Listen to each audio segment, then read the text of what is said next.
नष्टो मोह स्मृति लब्ध्वा तव प्रसादात्मयाच्युतः स्थितोऽस्मि गतसंदेह करिष्ये वचनं तव।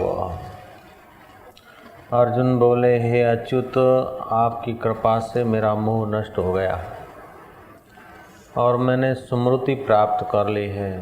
अब मैं संशय रहित होकर स्थित हूँ, अतः आपकी आज्ञा का पालन करूँगा। जब तक मोह है तब तक जीव को बहुत बहुत करना पड़ता है। मोह सकल व्याधि न कर मूला, ताते उपजे पुनि भवशूला। रामायणकार ने कहा, स्थूल शरीर में मोह होने से जगत के पदार्थों में आसक्ति होती है और सूक्ष्म शरीर में मोह होने से विचारों में आसक्ति होती है और यही विचारों की आसक्ति पार्टीबाजी पैदा करती है, मत पंथ संप्रदाय पैदा करती है। स्थूल शरीर की आसक्ति पदार्थों, स्थूल शरीर में जो मोह है वो पदार्थों की आसक्ति पैदा करता है और सूक्ष्म शरीर में जो मोह है वो पंथ संप्रदाय पार्टी की पैदाश करता है।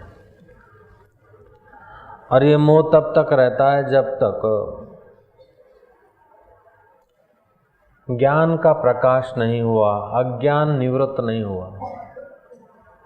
वो परब्रह्म परमात्मा के स्वभाव को न जानने के कारण, न जानना ये अज्ञान है। अज्ञान से फिर सूक्ष्म शरीर और स्थूल शरीर में आसक्ति हो जाती है। अज्ञान हटते ही सूक्ष्म शरीर की विचारों की मान्यता और स्थूल शरीर के पदार्थों की आसक्ति हट जाती है। दुख विघ्न बाधा पड़ने से पदार्थों का वियोग तो होता है, लेकिन मोह नष्ट नहीं होता है। अपने विचारों का खंडन होने से अपने विचार फैलते नहीं हैं, लेकिन फिर भी विचारों की ममता नहीं जाती।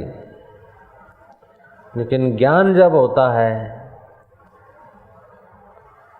तो मोह ममता दूर होती है।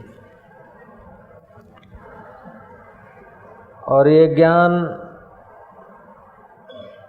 अति सरल भी है, क्योंकि अपना आपा है, निकट है। पहले वो है, बाद में सूक्ष्म शरीर, बाद में कारण शरीर, स्थूल शरीर, सूक्ष्म शरीर आदि है। फिर भी ये अज्ञान की ऐसी कुछ अद्भुत महिमा है कि निकट जो परमात्मा है, निकट जो सब दुखों का छेड़ा है, वो दूर भास रहा है और जो दूर की वस्तु हैं वो अपनी भास रही है। ये सब मोह का प्रसाद है, सब मोह का पसारा है। इस मोह को निवृत्त करने के लिए भगवान कृष्ण अर्जुन को उपदेश दे रहे थे। देह में मोह था, मैं क्षत्रिय हूँ। सिद्धांतों में मोह था, मेरा ये कर्तव्य है, ये नहीं कर्तव्य है। लेकिन जब आत्मज्ञान हुआ, आत्मज्ञान का प्रसाद प्राप्त हुआ, कारण शरीर बाधित हुआ, तो मोह नष्ट हो गया। अर्जुन कहता है, नष्टो मोह स्मृति लब्ध्वा। आपके उपदेश रूपी प्रसाद से मुझे स्मृति हुई कि मैं अजन्मा हूँ, मैं असंग हूँ, मैं निरामय हूँ, निराकार हूँ, चैतन्य हूँ, अकर्ता हूँ, अभोक्ता हूँ, शाश्वत हूँ, शांत हूँ, अजन्मा हूँ, अलेप हूँ। अब मुझे स्मृति हुई। ईश्वर की प्राप्ति नहीं होती, लेकिन ईश्वर और हमारे बीच जो अविद्या है उसने हमको ईश्वरी स्वभाव से विस्मृत कर दिया। बस दिले तस्वीरें हैं यार, जबकि गर्दन झुका ली और मुलाकात कर ली, डुबकी मार ली और वो आनंद का खजाना पा लिया। नष्टो मोह स्मृति लब्ध्वा। ईश्वर लब्ध्वा नहीं कह रहे हैं, केवल स्मृति आ गई अपने स्वरूप की। जो दीनहीन होकर गर्भों की यात्रा कर रहे थे, दर दर की ठोकरें खा रहे थे, नासमझी के कारण वो नासमझी दूर होते ही मैंने अपने आप को पाया कि मैं कितना विशाल हूँ, मैं कितना महान हूँ, मैं कितना अजर हूँ, मैं कितना अमर हूँ। ये स्मृति उपासना करते करते ज्ञान में प्रवेश हो तब आए। धर्म का अनुष्ठान करते करते बुद्धि अंतःकरण शुद्ध हो और फिर कोई तत्वज्ञानी मिले तब आ जाए, अथवा सीधे कोई श्री कृष्ण जैसे दयालु मिल जाए और उपदेश दे दे और अर्जुन का मोह नष्ट हो जाए, स्मृति आ जाए। संभव है, कैसे भी करके जग जाना चाहिए। કોઈ બોલાવે ત્યારે ઊંઘ ઉડે તોય બરાબર છે, કોઈ હલાવીને ઊંઘ ઉડાડે તોય બરાબર છે, મચ્છર કરડે ને ઊંઘ ઉડે તોય બરાબર છે, અને અવાજ કોઈનો આવે તો ઊંઘ ઉડે તોય બરાબર છે, અને એની મેળે ઊંઘ ઉડે તો બરાબર છે। હવે ઊંઘ કઈ રીતે ઉડી એ મહત્વનું નથી, પણ ઊંઘ ઉડી એ મહત્વનું છે। कलिंग देश के राजा विराट का पौत्र समाधि वैश्य, उसकी नींद कैसे खुली? समाधि वैश्य को धन धान्य कुटुंब में बहुत आसक्ति थी, मोह हो गया था, और जिन जिन चीजों में मोह होता है देर सबेर वही कुटुंबी वही चीजें जीव को धोखा देती है, रुलाती है।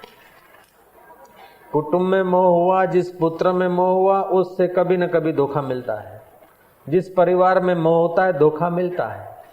लेकिन ये अविद्या का ऐसा प्रभाव है कि जहां से धोखा मिलता है वहां से थोड़ा तो उब जाता है, लेकिन फिर उधर ही उधर घूमता है।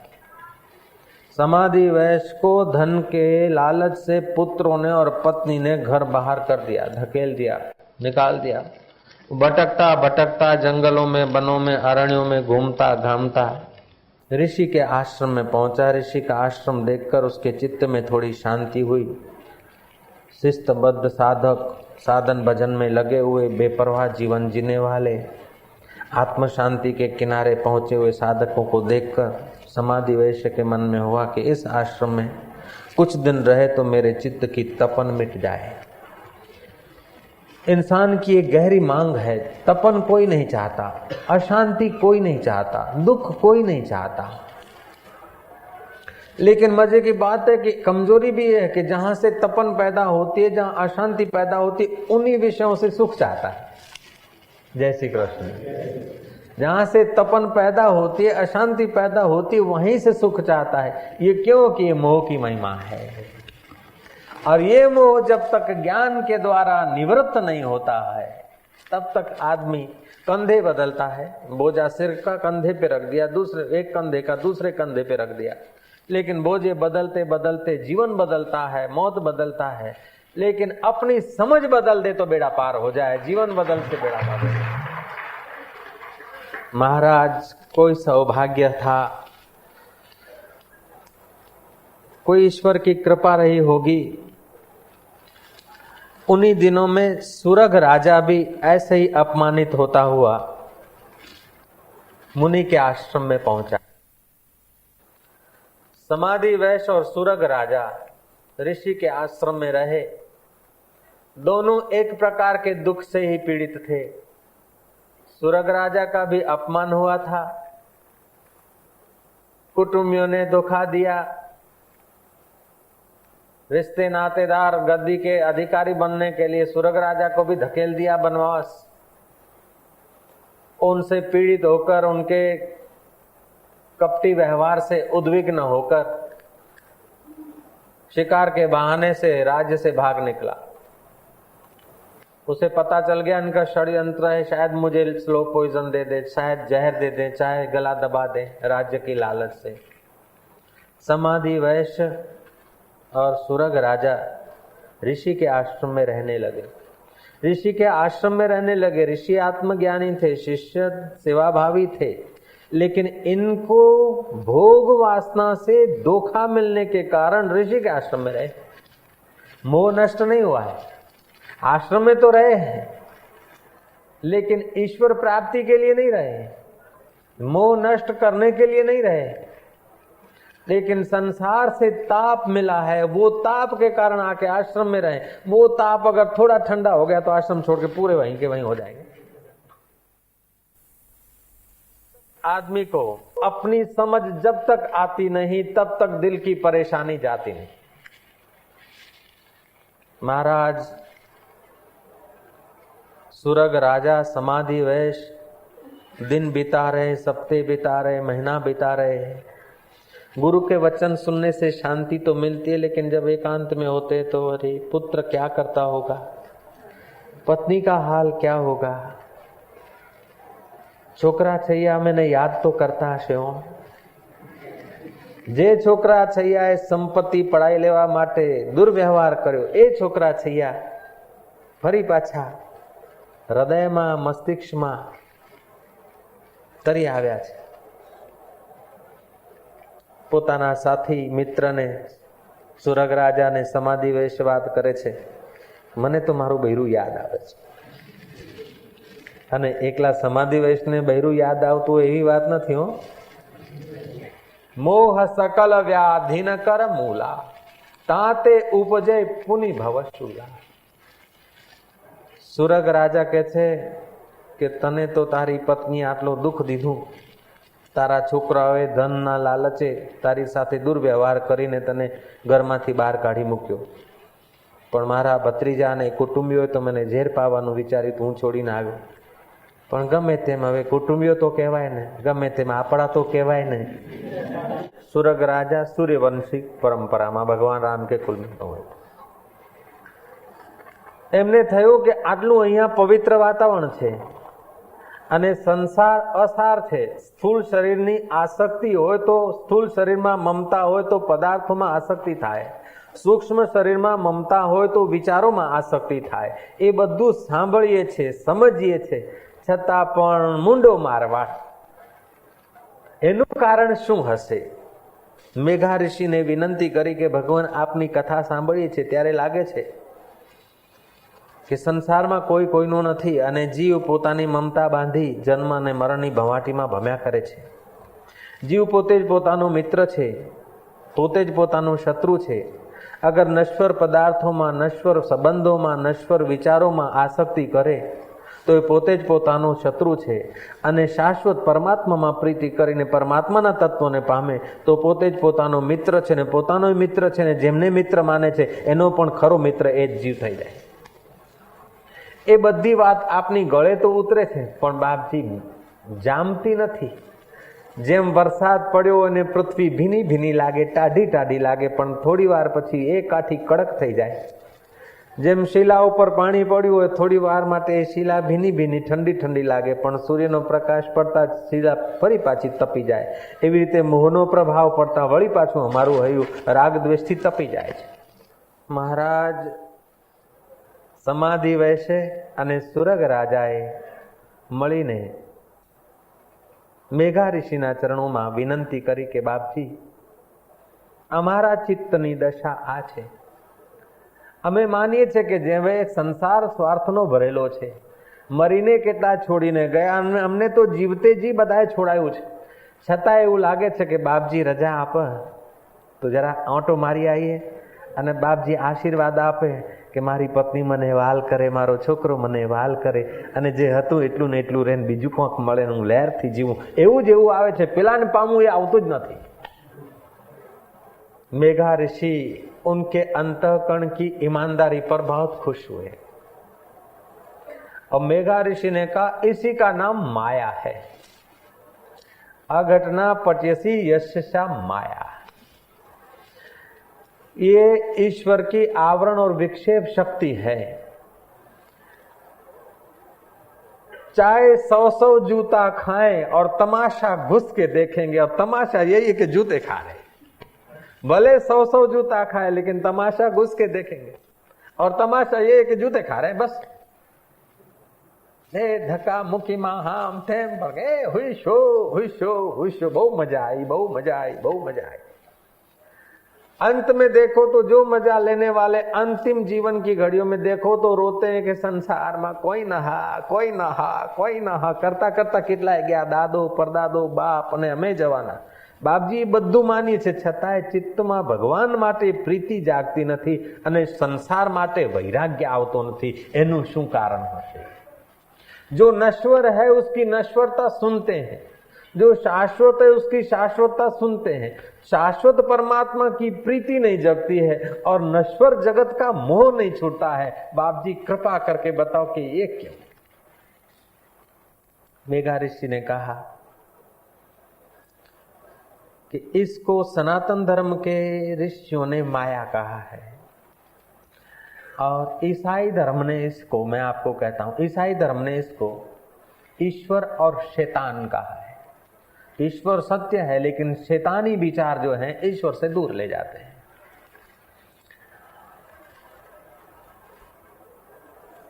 तो ईश्वर से दूर ले जाने वाले जो शैतानी विचार है उससे बचाने के लिए अथवा माया, अपना सात्विक माया दो प्रकार की होती है। एक तो संसार में ग्रसने वाली अविद्या और दूसरी संसार से बाहर निकालने वाली ब्रह्म विद्या।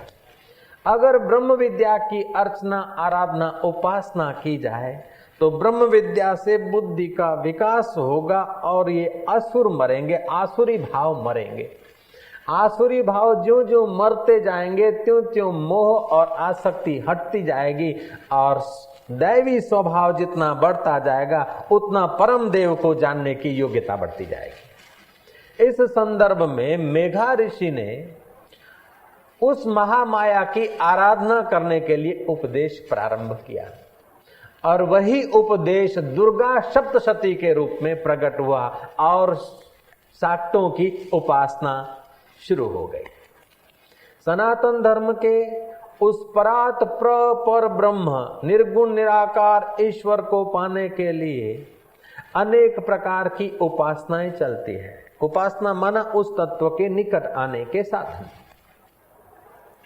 उसमें जो निर्गुण निराकार ब्रह्म का तत्व विचार नहीं कर सकते हो वैसे लोग शिव जी का साकार का ध्यान करते हैं, भजन करते हैं, अर्चन पूजन करते हैं, उन्हें शैव कहा जाता है, शैव उपासक। दूसरे वे देखे जाते हैं जो भगवान विष्णु की आराधना, अर्चना, उपासना करते हैं, उन्हें वैष्णव कहा जाता है।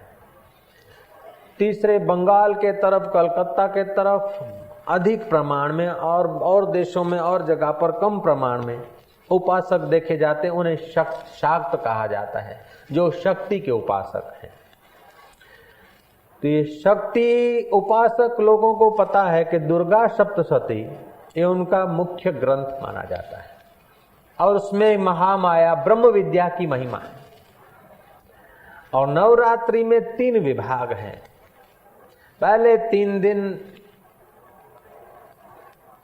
तमस को जीतने की आराधना है, दूसरे 3 दिन रजस को जीतने की आराधना है, तीसरे 3 दिन सत्व को जीतने की आराधना है और आखिरी जो दशहरा है वो ये सात्विक, राजस और तामस तीनों गुणों को, महिषासुर को, शुंभ निशुंभ को आदि को मारकर मां माना ब्रह्म विद्या जीव को इस माया जाल से पार करके इन आसुरी वृत्तियों से, महिषासुर जैसी वृत्तियों से, आसक्ति रूपी वृत्तियों से बचाकर जीव को ब्रह्म भाव में प्रतिष्ठित कर देती है। उसी दिन जीव का विजय होता है, उसी का नाम विजयादशमी है, जीव ब्रह्म हो जाता है। हजारों जन्मों से, लाखों जन्मों से, हजारों युगों से जीव माया के इन असुरों के फंदे में पड़ा था और उसने ब्रह्म विद्या की अर्चना, उपासना की और जीव विजेता हुआ। विजेता होने के लिए थोड़ा बल चाहिए और बल बढ़ाने के लिए थोड़ी उपासना चाहिए, उपासना में संयम चाहिए। इसलिए इन नौरतों के दिन में उपवास का महत्व है, जागरण का महत्व है, गरबा का महत्व है, कीर्तन का महत्व है, मौन का महत्व है। जगत में बिना शक्ति के कोई काम सफल नहीं होता। चाहे आपका अच्छा सिद्धांत हो, अच्छे विचार हो, सुहावने विचार हो, सुंदर विचार हो, लेकिन आप शक्तिहीन हो हैं तो आपके विचारों का कोई मूल्य नहीं। अच्छे विचार इसलिए प्रचलित हो जाते ऐसी बात नहीं है, अच्छा सिद्धांत है इसलिए सर्वमान्य हो जाता ऐसी बात नहीं। सिद्धांत चाहे कैसा भी हो, उसके पीछे शक्ति जितनी पावरफुल है उतना वो सर्वमान्य होने लगता है। जय जय। ऐसा नहीं कि कोई अच्छा आदमी है इसलिए वो चुनाव में जीत गया है। जय जय। या बुरा आदमी उसलिए चुनाव में जीत गया है। बुरे चुनते तो अच्छा आदमी कोई सीट पे नहीं पहुंचता, और अच्छे ही चुने जाते तो बुरा आदमी कोई नहीं पहुंचता। न अच्छा जीतता है न बुरा जीतता है, जिसके पीछे उस विषय की शक्ति ज्यादा फोर्स करती है वही जीतता है। और वकीलों को पता है कि ईमानदार असील जीतता है या बेईमान असील जीतता है। न ईमानदार असील जीतता है न बेईमान असील जीतता है। हकीकत में जिस वकील का तर्क जोरदार है वो असील जीतता है। जयराम जी की। ऐसे ही जीवन में अपने विचारों को या अपने सिद्धांतों को प्रतिष्ठित करने के लिए भी जीवन में शक्ति चाहिए, और अपने तत्वों को पाने के लिए भी मन में शक्ति चाहिए, दृढ़ निश्चय चाहिए। तो इस शक्ति की उपासना सनातन धर्म के साधकों को नितांत आवश्यक है। भगवान रामचंद्र जी ने, मर्यादा पुरुषोत्तम ने, पद पद पर लोगों के जीवन में कैसी कैसी जरूरत आती और कैसी कैसी आराधना उपासना करनी चाहिए, उसका प्रतिनिधित्व किया है। सेतुबंध रामेश्वर की स्थापना रामचंद्र जी ने की शिव की उपासना करने के लिए, और युद्ध के पहले 9 दिन चंडी पाठ और चंडी की उपासना करने के बाद विजयादशमी को रामचंद्र जी ने विजय किया। भगवान कृष्ण ने सूर्य की उपासना की। तो इन अवतारों ने हमें बताया कि आपके जीवन में शक्ति अगर पाना चाहते हो तो उपासना को अपने जीवन का कुछ थोड़ा अंग बनाना चाहिए। और बिना उपासना के बुद्धि का विकास भी नहीं होता है। भगवान रामचंद्र जी जब अयोध्या लौटे थे तो वानर सेना की मेहनत का बदला कुछ न कुछ उनको, कुछ प्रमोशन देने के लिए, कुछ उनका सेवा का बदला देने के लिए राम जी के मन में उत्कंठा होती थी, क्या करें इनको, कुछ क्या दिया जाए। है वानर कोई हीरा जवेरात तो इनको पहराएंगे टिकेगा नहीं। भगवान रामचंद्र जी ने विचार किया कि इन वानरों को सुंदर फर्स्ट क्लास एक भोजन समारंभ दे दिया जाए। हनुमान जी को बुलाया कि આપણે આ વાનર સેનાને જમાડી હોય તો હનુમાન जी के प्रभु રહેવા દો, એમને તો ધન્યવાદ દઈને રવાના કરો, છૂટા કરી દો, એ જંગલમાં ફરે કૂદે કંદમૂળ ખાય ને મજા કરે આનંદ કરે। रामचंद्र जी ने इस बात को स्वीकार नहीं किया। रामचंद्र जी का आग्रह था कि हनुमान जी कुछ भी करो, आयोजन करो फर्स्ट क्लास, और इनको बेचारा को भर पेट पंगत बना के फर्स्ट क्लास भोजन वानगी पीरसनी। हाँ, भगवान की आज्ञा, स्वामी की आज्ञा तो सेवक कैसे टाल सके। जो आज्ञा करके हनुमान जी तो चले गए। दिन नक्की हुए, वानरों को हुक्म किया, और हनुमान जी की देखरेख में वहां तो व्यंजन बन रहे, कंदमूलों की तैयारियां हो रही, फल फ्रूट सवारे जा रहे हैं, सीरा पूरी भी बनाया है महाराज, खुशबू जोर जोर के आ रही। यहाँ वानर सेना को बैठा दिया लाइन में, पतराड़े रख दिए गए।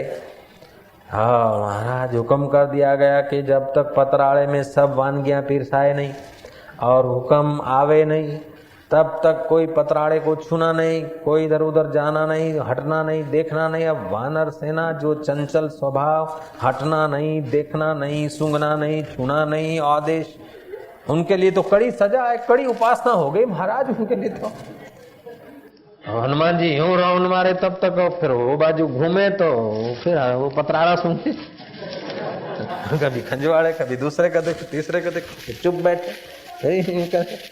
और पिरसने वाले का तो उसको देखे कि क्या क्या पिरस रहे, यूं करे। फिर हनुमान जी आंख घुमाए, दाएं और हनुमान रामचंद्र जी का सिंहासन, रामचंद्र जी गालों में मुस्कुरा रहे। हनुमान जी की इज्जत का सवाल है कि अपनी पार्टी के लोग अगर ऐसा हो।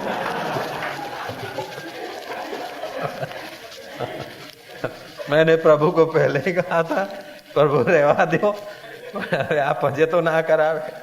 हनुमान जी फिर से आदेश दे रहे कि जब तक वानगियां, જ્યાં સુધી વાનગીઓ બધી પીરસાય નહીં ત્યાં સુધી કોઈએ પતરાળાને અડવાનું નથી અને સૂંઘવાનું પણ નથી।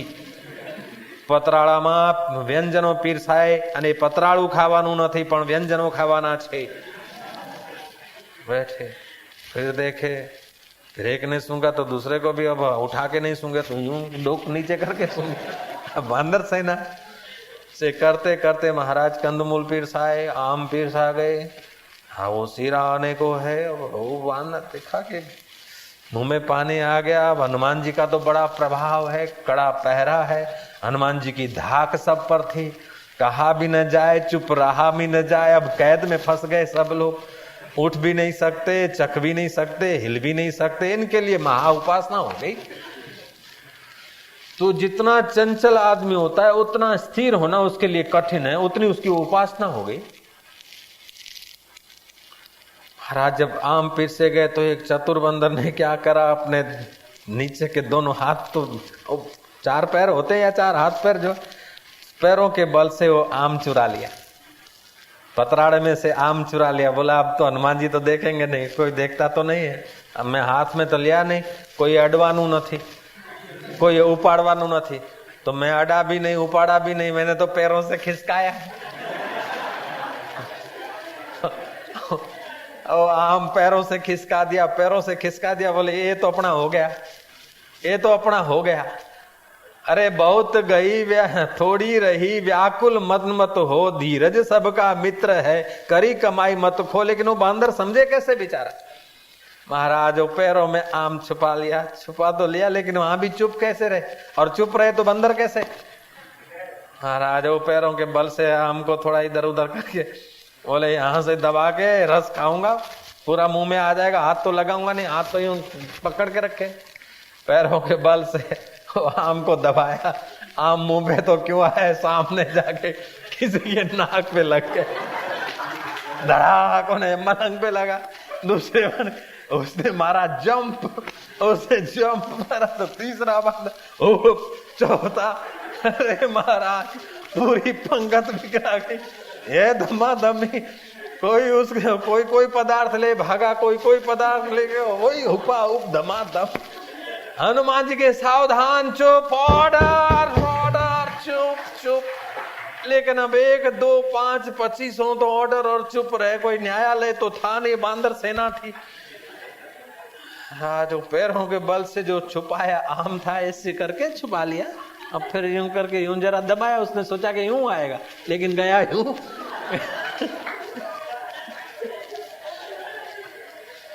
अब गया वो सामने की सेना, सामने की पंगत में, और पंगत वाला हिला, वो हिला तो वो हिला, एक दूसरे को देख के फिर कोई कंट्रोल रहा नहीं।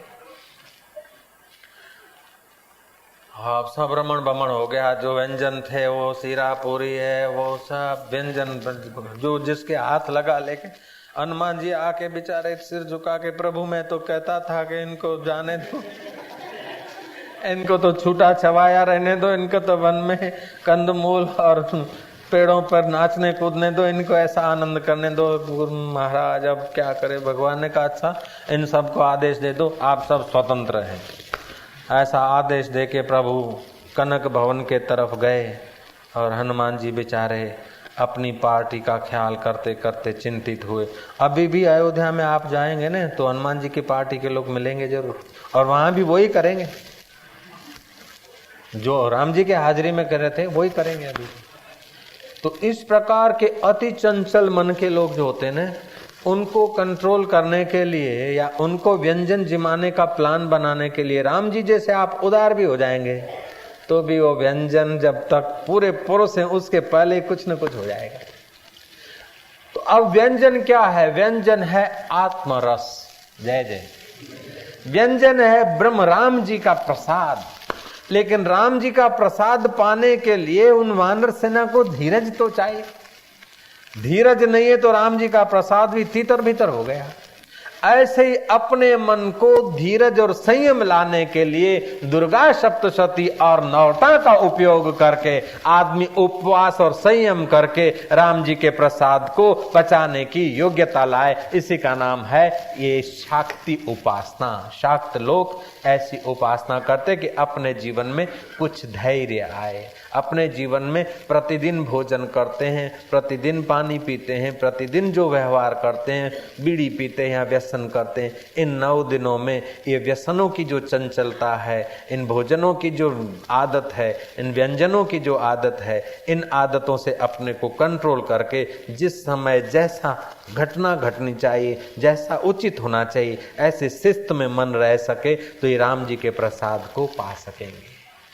ये दुर्गा सप्तशती का, नौरतों का उद्देश्य ये है, कीर्तन करते करते, झूमते झामते, उपवास रखा, कीर्तन किया, जप किया, अनुष्ठान किया, मन को कुछ न कुछ मन रूपी बंदर को ना था। नहीं तो हनुमान जी को नीचे देखना पड़ता है। हनुमान जी जो आगेवान है, जो गुरु है, आपका मन अगर लगाम में नहीं है तो आपके जो आगेवान है उनको नीचे देखना पड़ता है। तो अपने मन को लगाम में लाने के लिए, अपने मन को संयम में लाने के लिए ये दुर्गा सप्तशती के द्वारा, इस उपासना के द्वारा अपने चित्त की शुद्धि उपलब्ध की जाती है।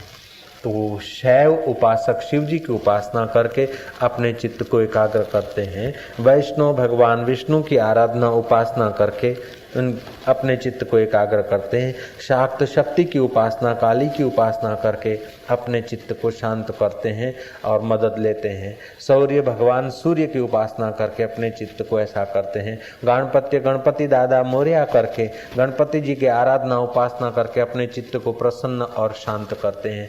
चित्त प्रसन्न और शांत होता है तो आत्मज्ञान के वचन असर करते हैं, और आत्मज्ञान के जब वचन असर करते हैं तो अर्जुन का अनुभव, ये तुम्हारा अनुभव हो जाता है कि नष्टो मोह स्मृति लब्ध्वा तव प्रसादात मयाच्युत स्थिरो अस्मि गत संदेह करिषे वचनम तव।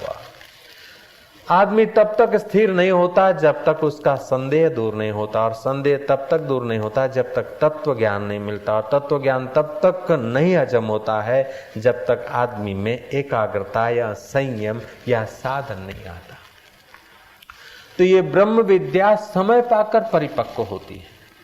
अधैर्य व्यक्ति के हृदय में तत्व ज्ञान प्रतिष्ठित नहीं होता, समय पाकर प्रतिष्ठित होता है।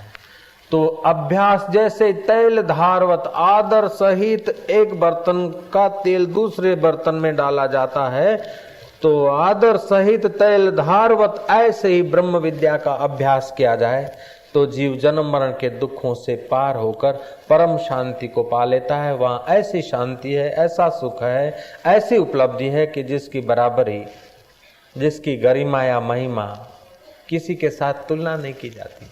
जैसे पृथ्वी का भार और किस भार से तुलनीय हो, जैसे सूर्य का प्रकाश और कौन से प्रकाश से तुलना किया जाए, ऐसे ही आत्मा का प्रभाव और कोई ऐसी वस्तु नहीं जो आत्मा का प्रभाव की बयान किया जाए। ये तो गूंगा गुड़ खाए ऐसा होता है।